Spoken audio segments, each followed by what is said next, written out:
ladies and gentlemen. So today we're going to be talking about multiplication equations. We've already done addition and subtraction, and so now we're moving on to multiplication.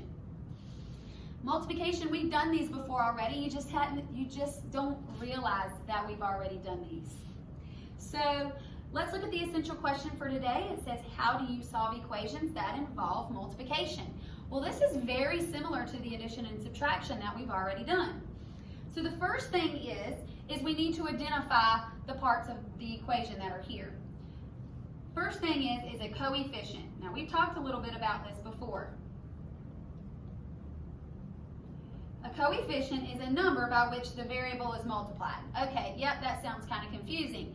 Remember that a coefficient is a number that's smashed up against the variable. Okay, so let's put smashed against variable.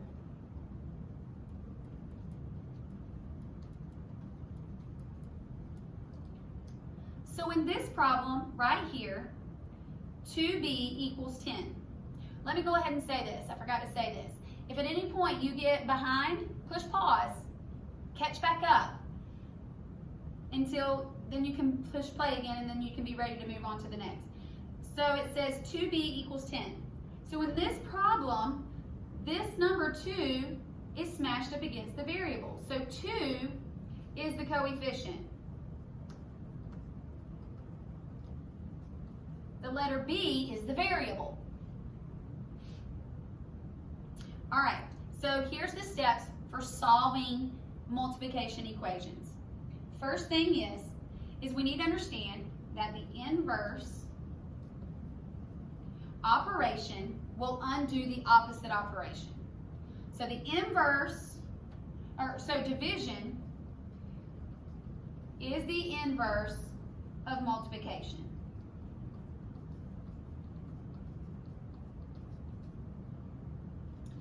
With addition and subtraction, we talked about that the inverse of addition is subtraction, and the inverse of subtraction is addition.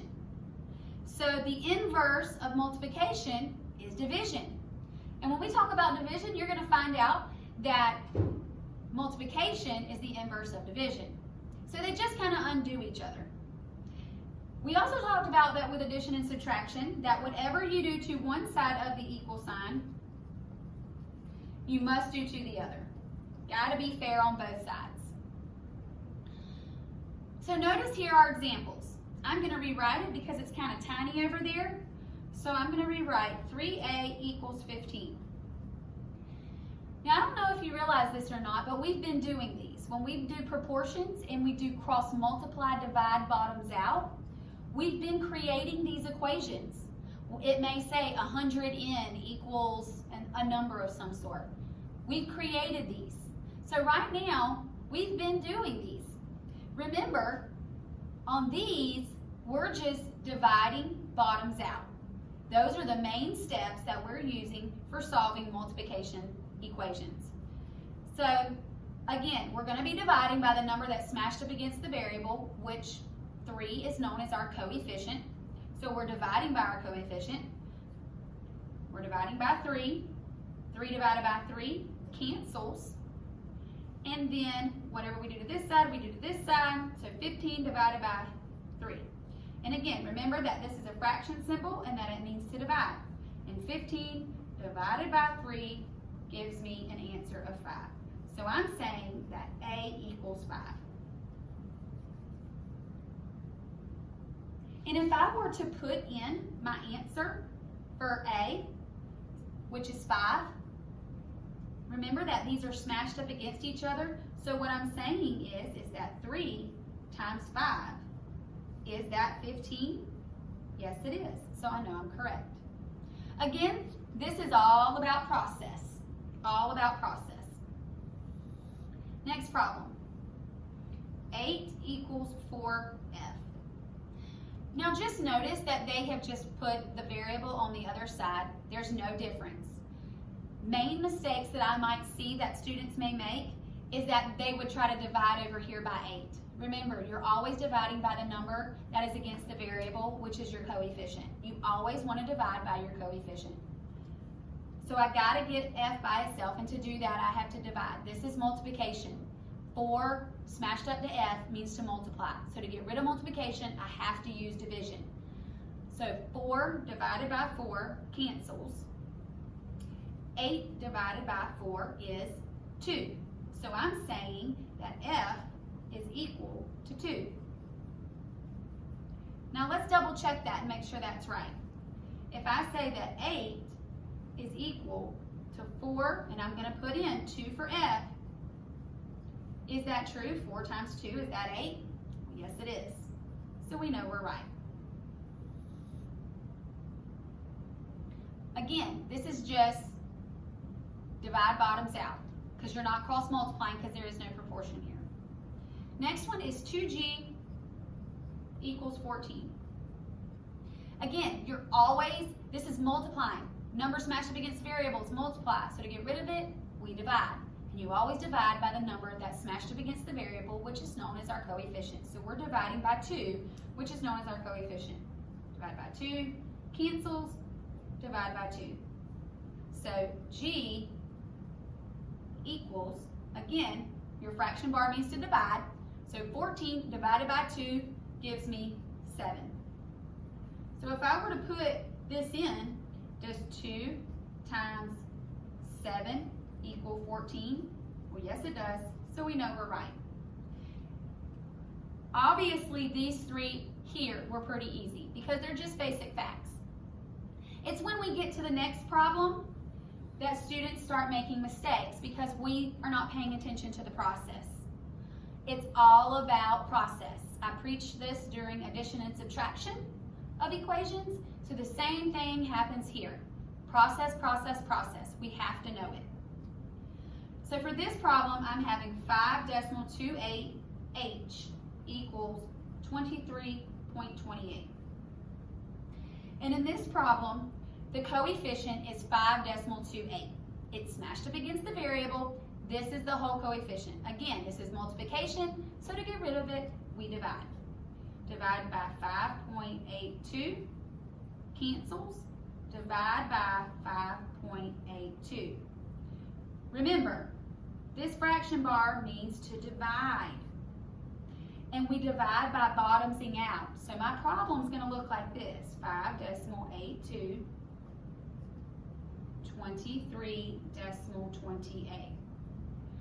Now don't forget, whenever we divide by decimals, we have to move that decimal to make this a whole number in our divisor, and that tells us how many times to move it in our dividend. Well, in our divisor, to make it a whole number, we have to move that decimal twice, so we move it twice here. Now our new problem is 582 divided by, or 2,328 divided by 582. And I'm going to be nice right here, and I'm going to go ahead and tell you that it goes in 4 times. Because 582 times 4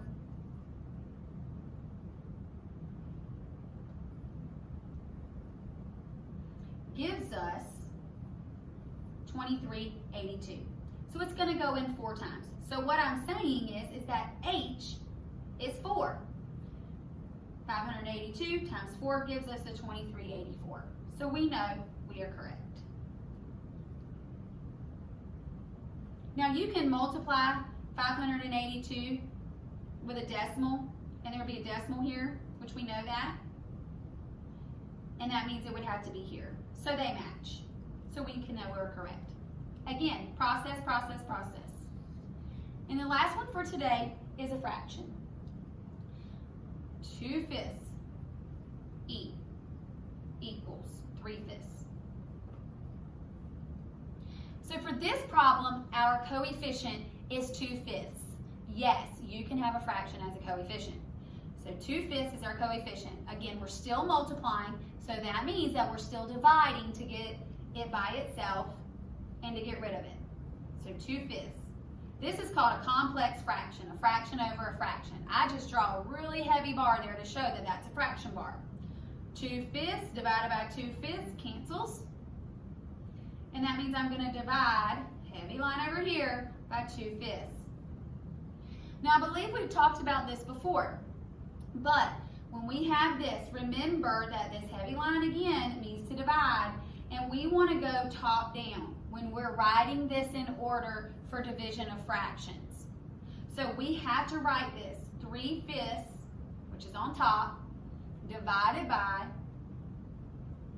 2/5, which is on bottom. That's how we have to write it. If you swap the orders, you're going to get a different answer, and then our answer is incorrect. So you have to be careful. Now for this problem, this is division. Remember, when we divide fractions, we have to keep, change, flip. So we're going to keep the first, change the sign, flip the second. Now we can use cross simplifying.